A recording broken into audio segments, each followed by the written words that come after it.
What is going on, everyone? Nostalgia925 coming at you with another mythological conversation. I must say that I was again very impressed by all your comments. I posted this particular picture in the Nostalgia925 community page to let you guess who this creature's Digimon form would be, but you guys were simply too smart, so I'm quite impressed.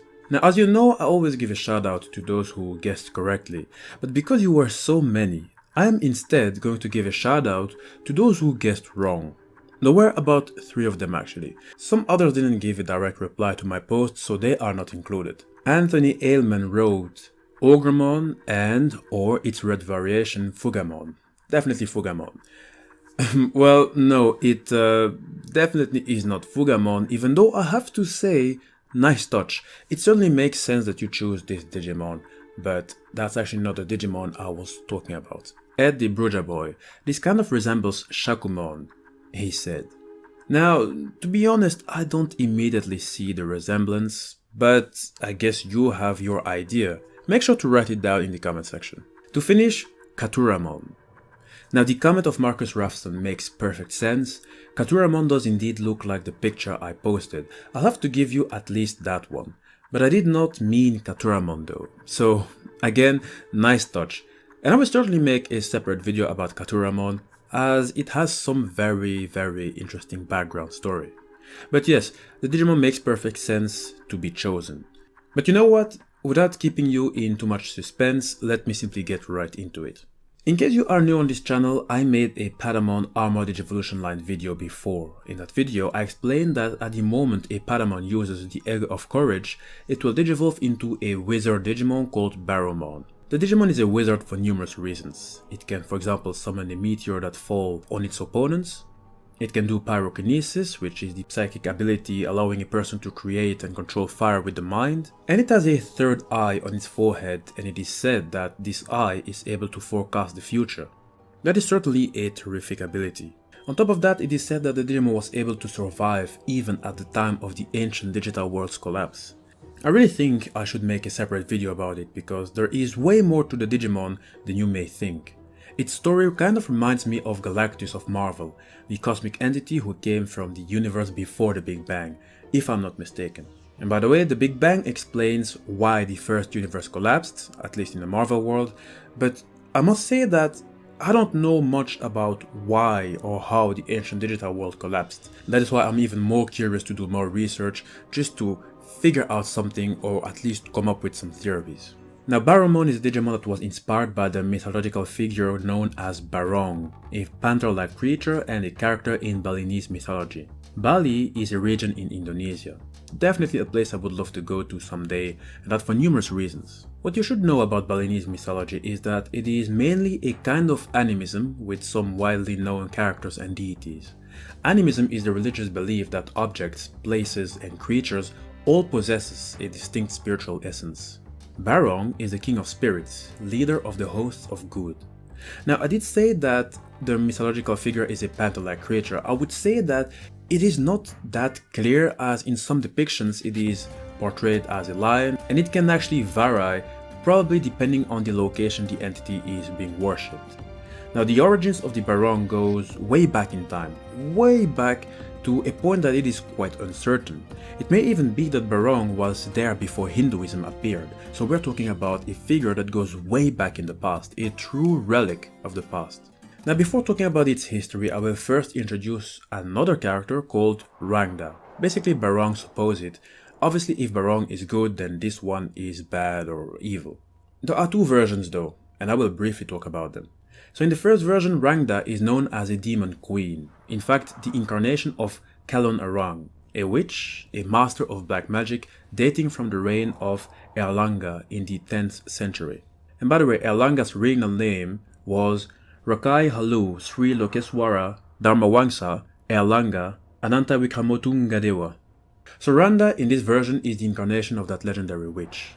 The other version holds that Rangda is actually linked to the historical queen Mahendratatta, or otherwise known as Gunapriya Dharmapatni, a Javanese princess sister of Dharmawangsa, of the East Javanese Isyana dynasty of the late Medang kingdom period, which is basically a Javanese Hindu-Buddhist kingdom that flourished between the 8th and the 11th century.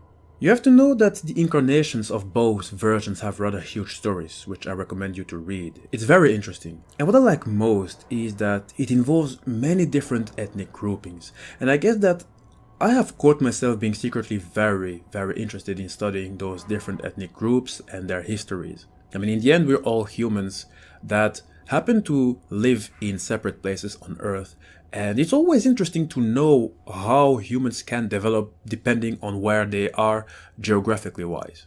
So guys, always be open to learn about your other brothers and sisters who are spread around the globe. Anyway, long ago it was said that an evil witch terrorized the people with her wicked witchcraft. Only the Barong, the sacred guardian, could fight on level with her. The problem is that every time she is vanquished, she simply returned. That is why the battle is still ongoing to this very day. In Bali, it is by performing those sacred dances that the battles are commemorated. Usually they are only conducted during special ceremonies, but now some places hold daily barong dances for tourist consumption. It is said that during those dances, dancers are put in a trance where they start stabbing themselves due to Rangda's witchcraft, but they are not hurt because Barong casts protective magic on them. Once the trance is over, Barong and his supporters finally overthrow Rangda, but don't forget, she does not die. She reincarnates again and again, and so Barong must defeat her again and again. The fight never stops. It is symbolic of light's eternal strife against darkness. Now, I would say that story-wise, Baromon and Barong don't share that much in common aside of their appearance. However, Baromon is also a guardian deity that protects the ruins of a temple in a forgotten jungle, and in Digimon, temples aren't there for nothing. Usually they hide very important data which could maybe explain the current era. The data in those ruins, I'm sure that if they were to get in the wrong hands, a great evil could potentially be unleashed, and the mythological entity Barong is also a protector, protecting the universe from evil. So I would say that alone makes the two creatures very related. Also, Barong is a symbol of righteousness and justice. Baromon, I don't really know if I could also see it as a righteous Digimon. It might maybe be protecting a temple, but you have to know that the Digimon belongs to the Nightmare Soldiers family.